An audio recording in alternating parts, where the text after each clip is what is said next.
السلام علیکم، کیسے ہیں آپ لوگ؟ میں آپ لوگ کے لیے نیا ناول لے کے آئی ہوں جو کہ ہے مہر پوش، لکھا ہوا ہے فروخ بھٹو نے۔ وہ ایک تخلیقی کار تھی، احساس کی دنیا کی باسی۔ اس کا دل تتلی کی پروں جیسا نرم و نازک تھا۔ تلخ لہجے کا ہلکا سا لمس ان پروں کی دیدہ زیب رنگت دھیمی کر دیتا تھا۔ چہرے پر کھچی مہم سی ناگواری کی لکیر بھی وہ محسوس کر لیتی تھی اور دل کے نہا خانے میں چھپی محبت کی رمق بھی پا لیتی تھی۔ محسوسات کی گہرائی اسے ودیعت کی گئی تھی اور یہی قدرت کا اس پر سب سے بڑا انعام اور سب سے بڑا ظلم تھا۔ آگاہی ایک عذاب مسلسل کی طرح ہے، یہ انسان کو نہ پوری طرح خوش ہونے دیتی ہے نہ غمگین۔ وہ اپنے محسوسات صفحہ کرتاس پر بکھیر کر کسی حد تک مطمئن ہو جاتی۔ اس کے دل کی کیفیت حسب حال اس کا قلم الفاظ کے خزانے کاغذ کے سینے پر منتقل کرتا رہتا تھا۔ کبھی وہ مسرت کے سریلے نغموں کو صفات کی زینت بناتی تھی تو کبھی رنج و عالم میں ڈوبی غزلیں لکھا کرتی تھی۔ قلم اور کاغذ کی سنگت بھی اس کے لیے اللہ کا کرم ہی تھا، ورنہ وہ اپنا کتارز بھلا کیسے کرتی؟ زندگی آسان نہیں تو ایسی مشکل بھی نہ تھی۔ گھر، کالج اور کاغذ قلم کے ساتھ سادہ سے شب و روز میں ہلچل مچانے والا نہ جانے کہاں سے وہ چلا آیا۔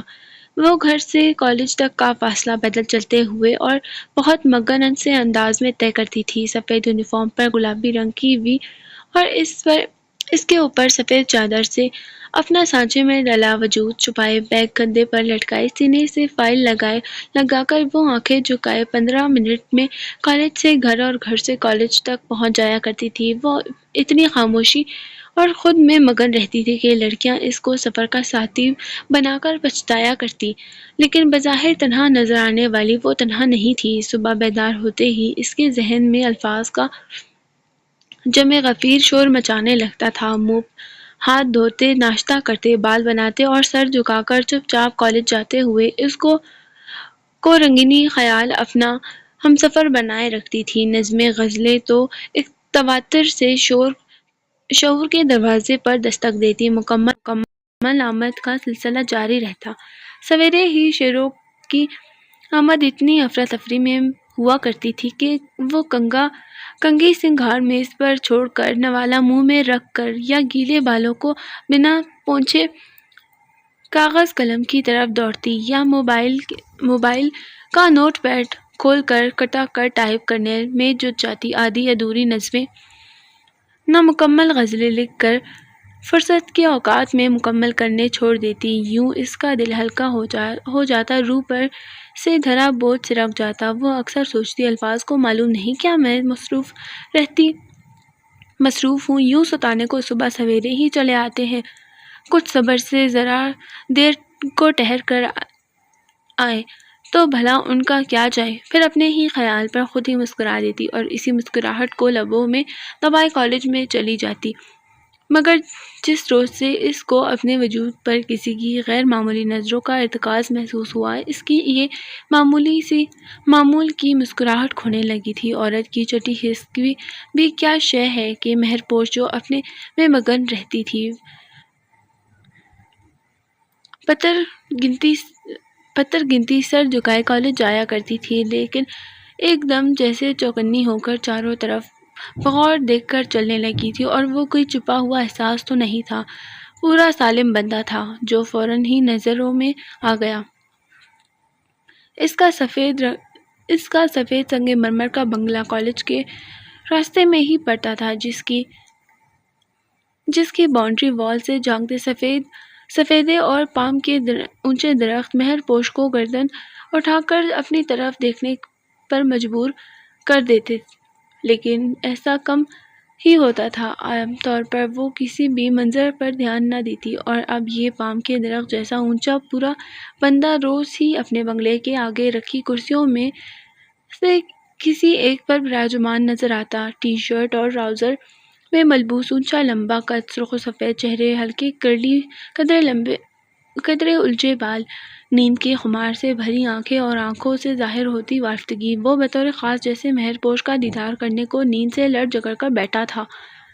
پھر مہر پر نگاہ پڑتی تو نظریں جمائے اسے دیکھتا ہی رہتا۔ مہر اچٹتی نظر ڈالتی تو اس کو مکمل اپنی طرف متوجہ پاتی۔ اس کے لبوں پر مبہم سی مسکراہٹ مہر کو کچھ کہتی ہوئی محسوس ہوتی۔ وہ فوراً نگاہیں چرا لیا کرتی تھی۔ کالج کا راستہ یہی تھا، لا محالہ گزرنا بھی یہیں سے پڑتا تھا۔ روڈ کے دوسری طرف چند آوارہ کتے پھرا کرتے جن سے مہر کی جان جاتی تھی، سو مجبوری کا نام یہی گزرگاہ تھی۔ مہر پوش کے وجود پر ان دو آنکھوں کا ارتکاز اب معمول بنتا جا رہا تھا۔ وہ بھی جیسے اس کی عادی ہو گئی تھی۔ وہ اسے دیکھنے کے سوا اور کوئی اونچی حرکت نہ کرتا تھا۔ بہت دن اس سے جھجکنے کے بعد مہر کو وہ بندہ بے ضرر لگا، اور ضرر مہر پوش کے نظر میں جسمانی ہی ہو سکتا تھا۔ دھیرے دھیرے دل پر جو ضرب پڑ رہی تھی وہ اس سے بے فکر تھی۔ صبح اٹھ کر اب بجائے شیروں کی آمد کے پہلا خیال اس اجنبی کا تھا۔ وہ منہ ہاتھ دھوتی، کنگھا کرتی یا چائے کے سپ لے رہی ہوتی، ذہن میں یہی خیال ہوتا کہ آج پھر راستے میں وہ اپنی بولتی نگاہوں سے اس کا منتظر ہوگا، اور یہ صرف اس کو دیکھنے کا احساس مہر کے لیے مسرت کا باعث تھا۔ شروعات میں کئی بار مہر پوش نے آگے پیچھے اپنے ساتھ کالج میں جانے والیوں کا جائزہ لیا، پھر اس اجنبی کی آنکھوں کو بغور دیکھا، مگر وہ کسی اور کے تعاقب میں جاتی محسوس نہ ہوئی۔ اس بات نے مہر پوش کو سرخوشی میں مبتلا کر دیا تھا۔ کسی کی نظروں میں آنا اگر کوئی نعمت تھی تو مہر پوش اس نعمت سے فیضیاب ہو رہی تھی، اور ان نظروں میں ہمیشہ رہنے کی خواہش کے دل میں پروان چڑھنے لگے تھے۔ مہر پوش کی یہ خوشی افسردگی میں تب بدلی جب ایک دن اچانک وہ منظر سے غائب ہوا۔ پورے 2 ماہ 10 دن ایک سرمئی آنکھوں کو اپنی راہ میں منتظر دیکھنا اس کی عادت بن چکی تھی۔ سوا اس کے کا اس طرح غیر حاضر ہو جانا مہر کو بے چینی میں مبتلا کر گیا تھا۔ کئی دن گزر گئے تھے۔ روز صبح ایک آس لے کر وہ گھر سے نکلتی اور واپس مایوس قدموں کو گھسیٹتے ہوئے گھر آ جاتی تھی۔ وہ بار بار اس سفید بنگلے کی بیرونی دیوار سے اچک کر اندر تک جھانک چکی تھی، پر وہ اجنبی اس سے کہیں دکھائی نہ دیتا تھا۔ سرسبز بالکل سونا سا لگتا، اور پورچ میں کھڑی گاڑیوں میں بھی دھول اٹی دکھائی دیتی۔ شاید وہ کہیں شہر سے باہر گیا ہو۔ مہر پوش خود کو تسلی دیتی کہ انسانی وجود کی کوئی جھلک گھر کی بیرونی طرف تو نظر نہ آتی تھی۔ 2 ہفتے مہر عجیب سی تڑپ من میں سنبھالے اسی راستے سے گزرتی رہی، سر جھکانے کے بجائے سر اٹھا کر بے چین نظروں کے ساتھ۔ پھر موسم نے کروٹ بدلی، روز ہی کالی بدلیاں سویرے ہی آکاش پر قبضہ جما لیتی، کبھی ہلکی کبھی تیز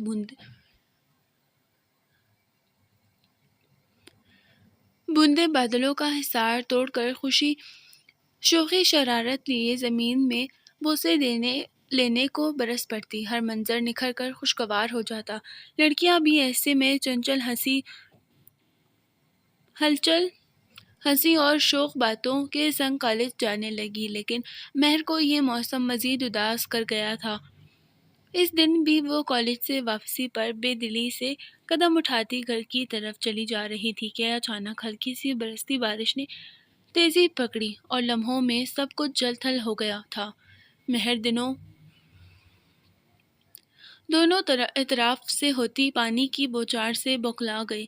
ابھی تو گھر کافی فاصلے پر تھا۔ وہ تیز تیز چلتی اجنبی کے بنگلے سفید بنگلے کی دیوار کے ساتھ لگ کر کھڑی ہو گئی تھی، لیکن برستی برسات ہنوز اس سے بھگوتی رہی۔ آگے کی طرف ایک قدم بھی مزید اٹھانا محال تھا۔ شاید طوفانی ہوا کے ساتھ پانی کے چلتے جھکڑ وہ پانی سے بوچھل آنکھیں چبکتی بے بسی سے اونچے پام کے درختوں کو دیکھنے لگی جو اتنے اونچے تھے کہ اس کو بارش سے محفوظ نہیں رکھ سکتے تھے۔ اسی اثنا میں ایک کار بنگلے کے آگے آ کر رکی۔ مہر سمٹ کر کچھ دور سرکی۔ کار کے آگے والا شیشہ نیچے ہوا اور کسی نے مہر کو پرشوق نظروں سے دیکھا۔ مہر کے آگے دبی پانی کی چادر تنی تھی، پھر بھی اس نے اجنبی کو پہچاننے میں لمحہ نہیں لگایا تھا۔ گیٹ کھلا اور گاڑی تیزی سے اندر چلی گئی، پھر گیٹ بند بھی ہو گیا۔ مہر کی آنکھوں سے نہ جانے کیوں پانی بہہ نکلا۔ اس نے آنکھیں میچ کر ضبط کی کوشش کی۔ آپ پلیز اندر آ جائیں، بارش بہت تیز ہے۔ گھمبیر آواز نرمی کی ہلاوت دیے سماعت سے ٹکرائی تو مہر نے آنکھیں کھول کر دیکھا۔ وہ چھتری تانے قریب ہی کھڑا تھا۔ مہر کا دل بہت تیزی سے دھڑکا تھا۔ سوچیے مت، آ جائیں ورنہ بیمار ہو جائیں گی۔ وہ اپنی چھتری اس کی طرف بڑھا کر بولا تو مہر نے خواب کی سی کیفیت میں قدم بڑھائے تھے۔ وہ اس کے ہم قدم چلتی ہوئی بنگلے کے اندر آ گئی۔ ماربل کی گیلی روش پر اس اجنبی کے ساتھ ایک چھتری میں چلتے ہوئے وہ اس کے ملبوس سے اٹھتی خوشربا مہک سے ادموئی ہوئی جا رہی تھی۔ برآمدے میں آ کر اس نے چھتری جھاڑ کر بند کی اور مہر کو اندر چلنے کا اشارہ کیا۔ مہر جیسے کسی خواب سے جاگی اور اس نے نفی میں سر ہلا کے آگے نہ جانے کا عندیہ دیا۔ اوکے، آپ ادھر ہی بیٹھ جائیں۔ اس نے وہیں رکھی کرسیوں میں سے ایک کرسی گھسیٹ کر مہر کے آگے کی اور مہر کرسی پر سمٹ کر بیٹھ گئی۔ آپ کافی لیں گی یا چائے؟ وہ حق میزبانی نبھا رہا تھا۔ چائے، مہر نے جھکی نظروں سے کہا تو وہ اندر چلا گیا۔ مہر کا پور پانی میں بھیگا ہوا تھا، بدن سے لپٹی چادر پانی سے بھیگ چکی تھی۔ مہر نے اپنی گیلی فائل سینے سے لگا لی۔ موسلا دھار بارش کو بدمست ہوا بوچھاڑ کی صورت برآمدے میں پھینک رہی تھی۔ مہر نے فکر مندی سے موسم کے تیور دیکھے۔ یہ لیں آپ کی چائے۔ کچھ ہی دیر میں وہ ہاتھوں میں 2 مگ اٹھائے باہر آیا۔ مہر نے اس کے ہاتھ سے ایک مگ لیا۔ وہ پاس رکھی کرسی پر بیٹھ گیا۔ آپ بہت بھیگ گئی ہیں، چاہے تو اندر ہیٹر کے آگے بیٹھ جائیں۔ وہ اس کی ہولے ہولے کامتے وجود کو دیکھ کر بولا تو مہر نے نفی میں سر ہلا دیا۔ Okay, as you wish. اجنبی نے کندھے اچکائے۔ مجھے مشال کہتے ہیں، اور آپ؟ مہر۔ اس نے مہر کی فائل پر چڑھتی نظر ڈال کر پڑھ لیا تھا۔ مہر پوش۔ مہر نے نام مکمل کیا۔ مہر پوش۔ مشال نے ابرو اچکائے۔ میری اردو کچھ ویک ہے، آپ اس کا مطلب بتائیں گی؟ وہ مشتاق نظر آیا۔ محبت اڑنے والی۔ نام کا مفہوم بتاتے مہر لجا سی گئی۔ انٹرسٹنگ۔ وہ کھل کر مسکرایا۔ یکایک مہر پر چند اشار کی آمد ہوئی اور بے چین ہو گئی۔ اس نے چوٹ نظر اجنبی پر ڈالی جو چائے کے سپ لے رہا تھا۔ پھر اس نے اپنا موبائل بیگ سے نکالا اور تیزی سے چند اشار نوٹ پیڈ پر منتقل کیے۔ ہاتھ میں چائے کا کپ ہو اور سن رہے ہوں۔ تیری گفتگو، زندگی اس سے بڑھ کر اب اور کیا مہرباں ہوگی۔ وہ ٹائپ کر کے فوراً سیدھی ہوئی۔ اجنبی تب تک اس کو دلچسپی سے دیکھ رہا تھا۔ اپنا سر لیجیے گا؟ وہ ہاتھ بڑھا کر بولا تو مہر کا دل دھڑکا۔ اجنبی نے خود ہی اس کا موبائل لے لیا تھا اور کال لاگ میں جا کر کچھ نمبرز دبائے۔ ایک خوبصورت رنگ ٹون کی آواز سنائی دی تو اس نے پینٹ کی جیب سے اپنا بجتا سیل نکالا اور کال کاٹ۔ اب آپ کا نمبر میرے سیل فون میں محفوظ ہو گیا ہے، ڈیئر مہر پوش۔ وہ موبائل لوٹاتے ہوئے دلکشی سے مسکرایا۔ مہر پوش اس کی ہوشیاری پر انگشت بدندار رہ گئی۔ بارش میں کمی آنے لگی۔ مہر نے رسٹ واچ پر نگاہ ڈالی۔ پچھلے 15 منٹ سے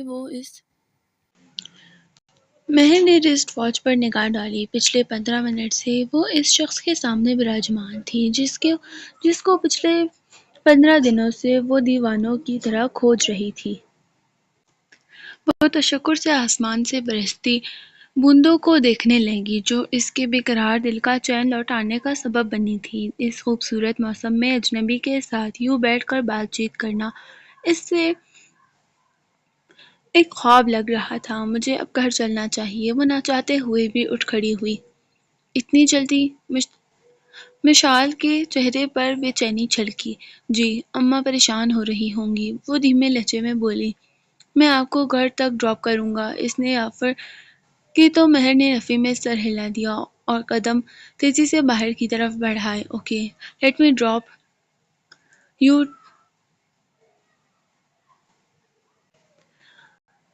ڈراپ یو ٹل ڈور۔ میں گیٹ تک تو آپ کو رخصت کر دوں۔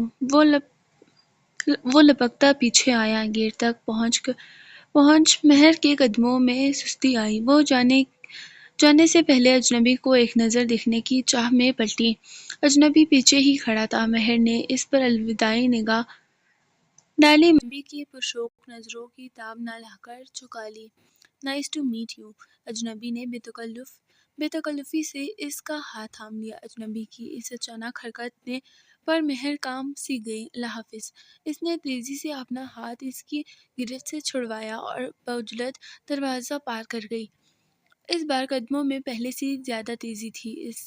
اس نے پلٹ کر نہیں دیکھا کہ اجنبی اس کی عجلت پر کس اچنبے کا شکار ہو گیا ہے۔ اس رات مہر پوش کو نیند نہیں آئی۔ اس کے تصور میں اجنبی کا سراپا بار بار آ رہا تھا۔ وہ جو پہلی بار اس کے پاس بیٹھا تھا، جس کے پرفیوم کی خوشبو ابھی تک مہر کی سانسوں میں بسی تھی، اس کا دیکھنا وہ بھول نہیں پا رہی تھی، اور اس کا لمس زندگی میں پہلی بار کسی غیر مرد نے مہر کو چھوا تھا۔ کیسی گرمائش تھی اس لمس میں کہ مہر کا بدن کانپ اٹھا تھا۔ تکیے کے نیچے موبائل ترترایا تو مہر چونکی۔ سر اٹھایا، اسکرین پر اجنبی کا نمبر بج رہا تھا۔ مہر کو عجیب سی احساس نے گھیر لیا۔ بمشکل یس کا بٹن دبایا۔ ہیلو مہر پوش۔ اجنبی کی گمبھیر آواز موبائل سے ابھری۔ ہیلو، مہر نے دھڑکتے دل کے شور کے درمیان کہا۔ کیسی ہو؟ ٹھیک، مہر نے ایک لفظی جواب دیا۔ بہت جلدی کی واپس جانے میں تھوڑی دیر مزید ٹھہر جاتی۔ تمہاری دیدار سے سیراب بھی نہیں ہوا اور تم چلی بھی گئی۔ اجنبی نے شکوہ کیا۔ گھر پر اماں پریشان ہو رہی تھی۔ مہر نے بہانہ بنایا۔ پھر بھی کچھ دیر ٹھہر جاتی۔ تمہاری ایک تصویر کھینچ لیتا۔ رات تمہارا دیدار کرتے بآسانی کٹ جاتی۔ اجنبی نے دلداری سے کہا تو مہر کو اس بےتابی پر حیرت ہوئی۔ کیا اجنبی بھی میری طرح دیدار کی شگفتی تشنگی لیے بے چین ہے؟ تم نے تو میرا قرار لوٹ لیا مہر۔ اس آدھی ادھوری دیدار نے مکمل دید کی پیاس بڑھا دی ہے۔ اجنبی کے لہجے میں بےتابی مہر کو لجا گئی تھی۔ میں تمہیں دیکھنا چاہتا ہوں مہر، پلیز ویڈیو کال پر آؤ۔ اجنبی کی اگلی فرمائش پر مہر چونکی۔ Video call? مہر بڑبڑائی۔ ہاں ویڈیو کال۔ نہیں، یہ وقت ویڈیو کال کے لیے مناسب نہیں۔ مہر اٹھ بیٹھی اور خود کو طائرانہ نظروں سے دیکھا۔ دوپٹے کے بغیر شب خوابی کے لباس میں وہ جھجک سی گئی۔ کیوں؟ اس وقت کیا خرابی ہے؟ مجھے تمہیں دیکھنا ہے۔ اجنبی بضد ہوا۔ آپ صبح مجھے دیکھ لیجیے گا۔ مہر نے اسے ٹالا۔ صبح ہونے میں 5 گھنٹے ہیں اب مہر۔ I can't wait. مشال کی تڑپ نے مہر کو بے چین کر دیا، پر ایک حیا آڑے تھی جسے پاٹنا ناممکن تھا۔ سوری مشال، میں اس وقت ویڈیو کال پر بات نہیں کر سکتی، مہر نے سنجیدہ لہجے میں کہا تو مشال خاموش ہو گیا، اور پھر اسی خاموشی سے اس نے کال کاٹ دی۔ موبائل کی بجتی اسکرین کو مہر نے بے یقینی سے دیکھا۔ اتنی چھوٹی سی بات پر اجنبی کا ایسا رد عمل! مہر، تم نے پہلی بار میں ہی اپنے محبوب کو ناراض کر دیا۔ اس کے اندر سے سرزنش ہوئی۔ میں اسے دوبارہ کال ملاتی ہوں۔ مہر نے بے چینی سے موبائل ہاتھ میں لیا۔ پھر اس نے اپنی فرمائش دہرائی تو اس نے اس سوچ پر اس کی موبائل پر گرفت ڈیلی ہوئی۔ مہر دوپٹہ اوڑھ کر تم اس کو چہرہ دکھا سکتی تھی، کیوں اسے بدل کیا؟ مہر کے دل نے نروٹھے پن سے کہا۔ مگر یہ وقت مناسب نہیں تھا۔ مہر نے گھڑی پر نظر کی۔ وہ خفا ہو گیا ہے، اب بھگتو۔ ایک جھلک ہی تو دیکھنا چاہتا تھا، دکھا دیتی۔ دل نے اپنی ہمدردی جتائی۔ مہر سر پکڑ کر بیٹھ گئی۔ پہلی بار ہی فون پر بات ہوئی اور وہ بھی اجنبی کی خفگی پر اختتام پذیر ہوئی۔ وہ اب دوبارہ شاید ہی تم سے بات کرے۔ مہر کے دل نے اسے خدشے میں ڈال دیا۔ ایک آنسو نے چپکے سے اس کے گال کو بھگویا تھا۔ اگلی صبح جب بیقراری سے طلوع ہوئی تھی، مہر نے عجلت میں تیار ہو کر آدھا ادھورا ناشتہ کیا اور کالج جانے کے لیے گھر سے نکل کر آئی۔ آج اس کے قدم تیزی اور دل کی دھڑکن انجانے خدشات سے بھری ہوئی تھی۔ مشال کے گھر تک پہنچتے وہ اچھی خاصی ہانپ گئی تھی۔ گیٹ کے آگے خلاف توقع ویرانی تھی۔ مشال اس کی راہ میں نہیں بیٹھا تھا۔ مہر کا دل رونے لگا۔ تو کیا وہ اتنا ناراض ہو گیا ہے کہ یہاں تک بیٹھنا تک پسند نہ کیا؟ وہ آنسو مہر کی آنکھوں سے چھلکے۔ دھند کی چادر آنکھوں پر تانے اس نے بقیہ راستہ طے کیا۔ دل اتنا بوجھل تھا کہ کسی بات میں نہ لگا۔ جیسے تیسے وقت کٹا اور مہر پوش نے کالج سے واپسی کی راہ لی۔ گھر آ کر بھی بے چینی طاری رہی۔ اترے چہرے سے اس نے معمول کا کام انجام دیا۔ اماں نے بارہا پوچھا، طبیعت تو ٹھیک ہے بیٹی؟ پر مہر پوش نے سر درد کا بہانہ بنایا۔ یہ چھوٹے بہانے بنانا اس نے کل سے سیکھا تھا۔ وہ اپنی ماں کو اپنے جذبات کی اس اکھاڑ پچاڑ سے بے خبر رکھے ہوئے تھی۔ مجھے مشل کی کال اٹینڈ ہی نہیں کرنی چاہیے تھی، یا اماں کو سب بتا دینا چاہیے تھا۔ مہر نے سر ہاتھوں میں گرا کر سوچا۔ اس کے شفاف شیشے جیسے جذبات پر پہلی بار ضرب پڑی تھی، سو ہر بات ہی بہت بڑی محسوس ہو رہی تھی۔ رات کے بڑھتے سائے اسے وسوسوں میں ڈال رہے تھے۔ مشل سے بات کرنے کو دل چاہ رہا تھا، پر اس کا ویڈیو کال کا مطالبہ بھی نامناسب محسوس ہو رہا تھا۔ اماں سے یہ بات چھپانے کا احساس الگ کچھ کچوکے لگا رہا تھا۔ زچ آ کر مہر نے موبائل فون آف کر کے رکھ دیا۔ یہ کیا کر دیا پگلی؟ تم نے اسے مزید ناراض کر رہی ہو۔ سیل فون آف نہ کرتی، کیا پتا وہ کال کر لیتا۔ مہر کا دل ایک بار پھر مشال کے لیے میدان میں اتر آیا۔ میں کیا کروں میرے اللہ؟ مہر ایک بار پھر پریشانی کا شکار ہوئی۔ سنا تھا محبت ہنساتی ہے، یہ کیسی محبت ہے جو مجھے رلا رہی ہے؟ اس نے گالوں سے بہتے اشک انگلیوں سے سمیٹے۔ تو کیا مشال سے مجھے واقعی محبت ہو گئی ہے؟ اس نے چونک کر سوچا۔ اتنی بے قراری کسی کی چاہت ہی عنایت کرتی ہے۔ دل نے وثوق سے کہا۔ مہر الجھ گئی۔ آج تو تمام دن الفاظ نے بھی دماغ پر دستک نہ دی تھی۔ اشعار کی آمد کا سلسلہ کل رات سے ہی تھما ہوا تھا، اور یہ بات مہر کو مزید بے چین کر رہی تھی۔ اظہار کے راستے مسدود ہو جائیں تو جذبوں کا سیل رواں سر پٹکنے لگتا ہے۔ کروٹ پر کروٹ بدلتے مہر پر گھٹن کی سی کیفیت طاری تھی۔ پھر بلا ارادہ اس نے موبائل آن کیا۔ یکایک نوٹیفیکیشنز کی بھرمار لگی۔ مشال کی 5 مسڈ کالز اور واٹس ایپ پر کئی پیغامات مہر کو پھر سے جی اٹھنے پر مجبور کر گئے۔ وہ میسیجز میں سوئچ آف کرنے کی وجہ پوچھ رہا تھا۔ مہر اب بھی جواب دینے کا سوچ ہی رہی تھی کہ مشال کی کال آ گئی۔ مہر نے جلدی سے اٹینڈ کی۔ ہیلو ڈیئر، کیسی ہو؟ فون کیوں آف کر رکھا ہے؟ اس کی آواز میں پچھلی رات کی خفگی کا شائبہ تک نہ تھا۔ مہر نے سکون کی سانس لی۔ چارجنگ ختم ہو گئی تھی۔ اس نے بہانہ بنایا۔ اوہ، چارج کر کے رکھا کرو نا، پتہ بھی ہے میں اس وقت کال کرتا ہوں، مشل نے گمبھیرتا سے کہا تو مہر کا دل دھڑکا۔ آپ اسی وقت کیوں کال کرتے ہیں؟ میرا مطلب دن کے کسی اور پہر کیوں نہیں؟ مہر نے سادگی سے پوچھا۔ اچھا سوال ہے، ایکچولی دن میں مجھے دوسری مصروفیت ہوتی ہے۔ مشال نے جیسے لطف لے کر بتایا، آپ آج صبح نظر نہیں آئے۔ مہر نے دل میں مچلتا دوسرا سوال کیا۔ اوہ یس، دراصل آج میری آنکھ دیر سے کھلی تو تم گزری تھی کیا یہاں سے؟ مشال کا لہجہ بے نیاز سا تھا۔ جی، میں تو روز ہی گزرتی ہوں، مہر نے اپنے جذباتی پن کو کوستے ہوئے جواب دیا۔ وہ جو کل سے مشال کی خفگی کو سوچ سوچ کر ادموئی ہوئی جا رہی تھی، حقیقت میں ایسے کوئی بات نہ تھی۔ گڈ، آندھی ہو یا طوفان، کالج کی چھٹی نہیں کرتی ہو۔ تمہارے علم سے مجھے محبت اچھی لگی۔ مشال کا لہجہ متبسم تھا۔ مہر سمجھ نہ سکی یہ ستائش تھی یا پھر کچھ اور بتاؤ مہر ڈیئر، پڑھائی کے علاوہ کیا مشاغل ہیں تمہارے؟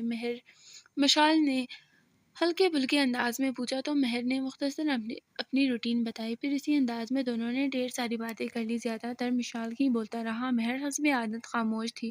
وہ دل ہی دل میں شکر ادا کرتی رہی کہ مشال نے آج ویڈیو کال کی ضد نہیں کی۔ تقریباً آدھا گھنٹہ بات چیت کے بعد مشال نے فون بند کیا۔ آج کی رات سے بالکل مختلف تھی۔ آج نیند کی دیوی مہر پر عجیب انداز سے نہ مہرباں ہوئی تھی۔ اس کی جاگتی آنکھوں پر خوشگوار خواب اترے تھے۔ صبح بہت چمکتی ہوئی تھی یا مہر کے وجود میں روشنی آ بسی تھی، وہ سمجھ نہیں پائی۔ آج کالج کی طرف اس کے قدم سرمستی سے اٹھ رہے تھے۔ مشال حسب توقع اپنے گھر کے آگے ہی براجمان تھا۔ مہر کو دیکھ کر ایک دل فریب مسکراہٹ نے اس کے ہونٹوں کا احاطہ کیا۔ مہر جواباً لب دبا کر مسکرائی۔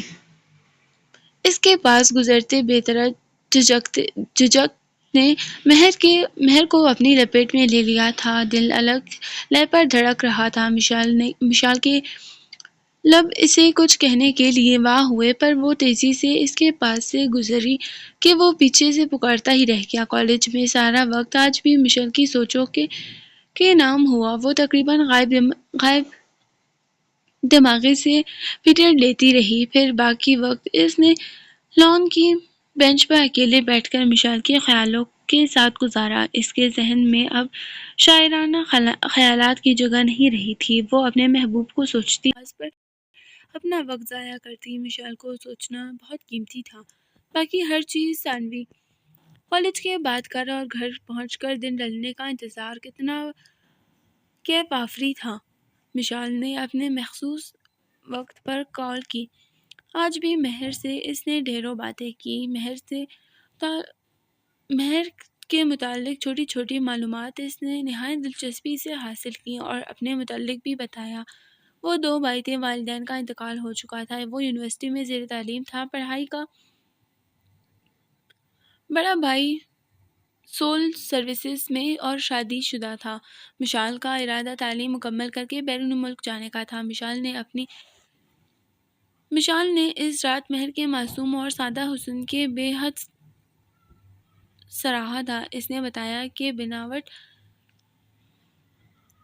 و تزئین کے اس دور میں مہر کا سادہ اور غیر بناوٹی انداز اس کی توجہ کھینچنے کا سبب بنا ہے، اور مہر وہ تو اپنی اس درجہ پذیرائی پر بے خود ہوئی جا رہی تھی، بلا چند کالج کی لڑکیوں کے سوا کس نے اس کے سادہ اور بے پناہ حسن کو سراہا تھا؟ وہ لڑکیاں بھی رشک و حسد میں ڈوبی اس کی یوں تعریف کرتی کہ جیسے کسی آگ میں جھلس رہی ہوں۔